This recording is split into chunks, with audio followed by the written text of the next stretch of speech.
औज़ुबिल्लाहिमिनश्शैतानिर्रजीम बिस्मिल्लाहिर्रहमानिर्रहीम। नाज़रीन, ये अमसाकी कैप्सूल के नाम से मशहूर व मरूफ़ हैं, ज़ाफ़रानी अमसाकी कैप्सूल। तो वक्त ख़ास के लिए ये कैप्सूल बनाया गया है। तकरीबन वज़ीफ़ा ज़ौजियत हम बिस्तरी से 1 घंटा कबल अज़ वक्त जो है ये एक कैप्सूल लिया जाता है, ज़ाफ़रानी अमसाकी कैप्सूल। तो 450 के करीब गालबा ने इसकी जो है रिटेल प्राइस है, कीमत है। तो बेहतरीन जो है ये कैप्सूल है।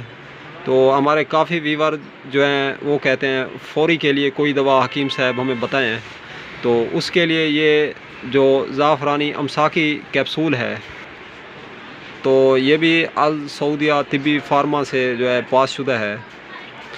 तो इसका बेहतरीन और ज़बरदस्त रिज़ल्ट है नाज़रीन। ये भी पट्ठों के लिए है और अमसाक के लिए है और मुक़व्वी बा भी है, मुक़व्वी आसाब भी है। पट्ठों को ताकत देता है, दिमाग को भी ताकत देता है, आसाब को भी ताकत देता है।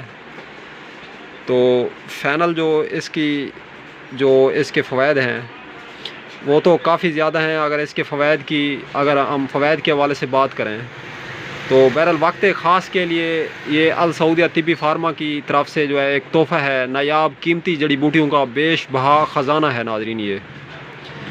तो वीडियो अगर अच्छी लगे तो इस वीडियो को लाइक करें। अगर आप लोग ये कैप्सूल बैक करना चाहते हैं या ख़रीद करना चाहते हैं उसके लिए कॉन्टैक्ट नंबर नोट फरमा लें, 0309 990 2851।